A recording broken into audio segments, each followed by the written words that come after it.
이 영상은 열려전 태평광기 및 중국 민간 구비 전승에 기록된 맹강녀 이야기를 바탕으로 재구성한 것입니다. 진시황이 만리장성을 세우던 시대, 그곳은 나라를 지키기 위한 성이 아니라 수많은 사람들의 삶이 이름 없이 사라지는 거대한 공사장이었습니다. 그 속에서 한 남자가 끌려갑니다. 범이량, 신혼을 맞이한 지 사흘 된 남자였습니다. 이 남자의 비극적인 이야기 속으로 들어가 보겠습니다. 어느 날 맹씨 집안뜰에 낯선 남자가 있었습니다. 담장을 넘어 들어온 것이었습니다. 진시황의 부역을 피해 숨어 다니던 중이었습니다. 범이량이었습니다. 그와 마주친 맹강녀, 그녀는 소리를 질러야 했죠. 하지만 입이 열리지 않았습니다.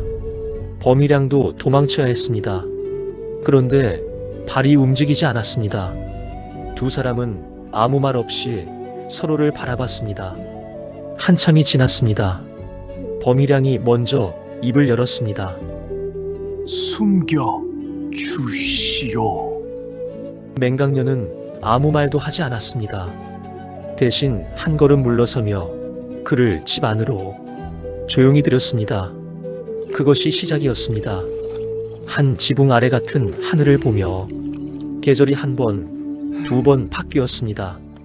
말이 없어도 통하는 것들이 생겼고 눈빛만으로도 알 수 있는 것들이 늘어갔습니다. 그렇게 사랑이 왔습니다. 소리도 없이, 그러나 깊게. 범이량이 담장을 넘어 들어온 부역을 피해 도망다니는 신세라 맹씨 집안 어른들은 처음에 그 둘의 관계를 반대했습니다. 어른 중 한 명이 단호하게 말했습니다. 얘야, 그 사내는 내세울 것 하나 없는 집안이라 안 될 것 같구나. 맹강녀는 아무 말도 하지 않았습니다. 그날 이후 그녀는 좀처럼 방 밖으로 나오지 않았습니다. 밥상이 차려져도 자리에 앉지 않았고 문이 열려도 고개를 들지 않았습니다. 어른들이 말을 걸어도 대답하지 않았습니다. 창가에 앉아 멍하니 먼 곳만 바라보았습니다. 하루가 지나고 이틀이 지났습니다. 집 안에는 무거운 침묵만 쌓여갔습니다. 사흘째 되던 날 아침, 마침내 어른이 방문을 열었습니다. 방 안을 한참 바라보던 어른이 천천히 입을 열었습니다. 날짜를 잡자. 맹강녀는 그제야 자리에서 일어났습니다. 그날부터 맹강녀는 범이랑과 함께 밥을 먹었고 매일 밤 나란히 잠들었습니다. 눈을 뜨면 곁에 있었습니다. 관아의 군사들이 들이닥친 것은 그 아침이 채가기 전이었습니다. 부역 명단에 범이량의 이름이 올라 있었습니다. 숨어 다니던 자를 끝내 찾아낸 것이었습니다. 범이량은 신발도 제대로 꿰지 못한 채 끌려나갔습니다. 문을 나서기 직전 딱 한 번 뒤를 돌아봤습니다. 맹강녀는 마당 끝에 서 있었습니다. 쫓아나온 것이었습니다. 두 사람의 눈이 마주쳤습니다. 범이량이 큰 소리로 말했습니다. 내 반드시 돌아오겠어. 맹강녀의 눈이 흔들렸습니다. 입술을 깨물었습니다. 그리고 말했습니다. 서방님, 부디 꼭 무사히 돌아오시오. 들리는 소문에 의하면 공사장에서 죽은 자는 집으로 돌아오지 못했다고 합니다. 쓰러진 자리에서 그냥 묻혔고 그 위로 다시 돌이 쌓여 이름도 없고 표시도 없이 성벽 안에 삶이 통째로 봉인됐었다고 합니다. 맹강녀는 울지 않았습니다. 배틀 앞에 앉았습니다.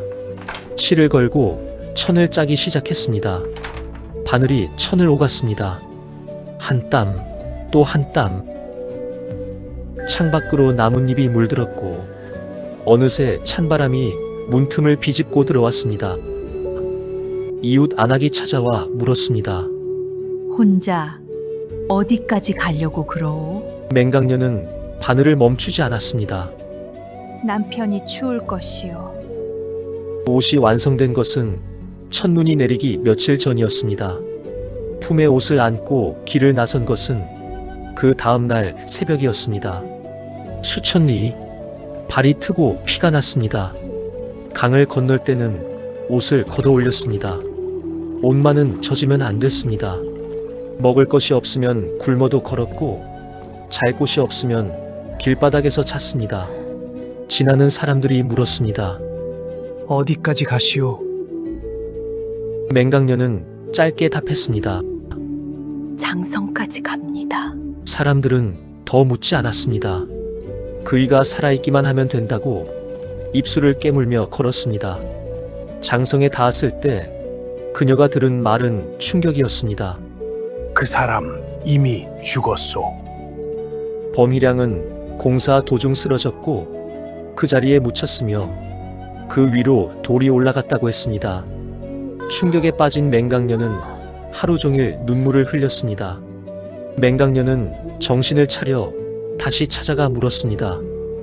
남편이 어디에 묻혔는지 알 수 있을까요? 관리는 고개를 저었습니다. 그건 나도 모르지요. 맹강녀는 성벽 앞에 주저앉았습니다. 품에 안고 온 옷을 무릎 위에 올려놓은 채 그냥 앉아 있었습니다.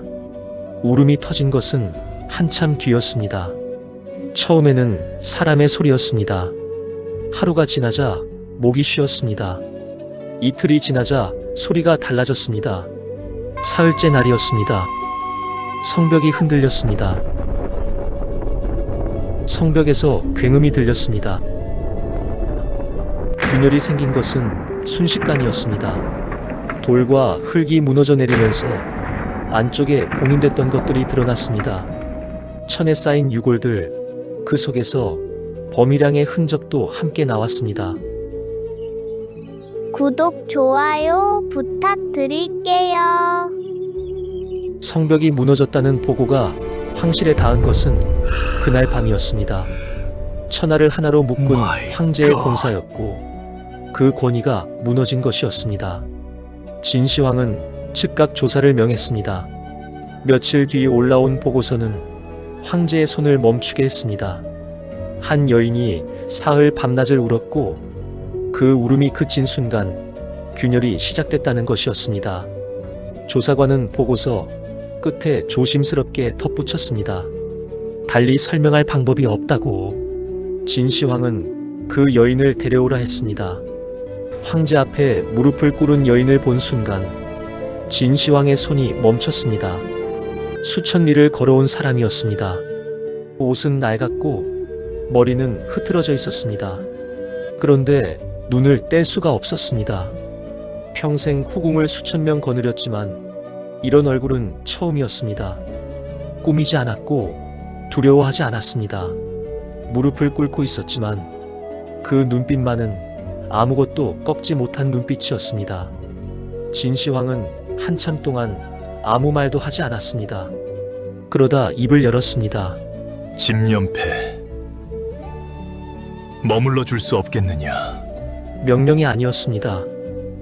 맹강녀는 고개를 들어 거침없이 말했습니다. 원하신다면 먼저 세 가지를 들어주십시오. 진시황이 물었습니다. 보거라. 첫째, 제 남편의 장례를 폐하께서 직접 주관하십시오. 둘째, 문무백관이 모두 상복을 입고 그 자리에 참석했으면 하옵니다. 셋째, 폐하께서 직접 영구 앞에 절을 올려주셨으면 하옵니다. 긴 침묵이 흘렀습니다. 아무도 숨을 쉬지 않았습니다. 진시황은 자리에서 천천히 일어섰습니다. 그것이 대답이었습니다. 장례가 치러졌습니다. 천하를 호령하던 황제가 무릎을 꿇었고 문무백관이 상복을 입고 줄지어 섰습니다. 이름 없이 성벽 속에 묻혔던 한 사내의 장례였습니다. 맹강녀는 남편의 유골을 두 손으로 받아들었습니다. 한동안 아무 말도 하지 않았습니다. 그러다 낮게 말했습니다. 이제 됐소. 이제 가도 돼요. 남편을 품에 안은 채 그녀는 바다 앞에 섰습니다. 바람이 불었습니다. 맹강녀는 그것으로 충분했습니다. 한 걸음, 또 한 걸음. 물이 차올랐고 맹강녀는 천천히 사라졌습니다. 천하를 가진 사람이 끝내 갖지 못한 것이 있었습니다. 그리고 아무것도 없는 사람이 끝까지 놓지 않은 것이 있었습니다. 어느 무엇도 맹강녀를 이기지 못했습니다. 황제도 못 이겼고 죽음도 막지 못했습니다. 그런데도 우리는 그녀를 기억합니다. 진시황의 이름보다 더 오래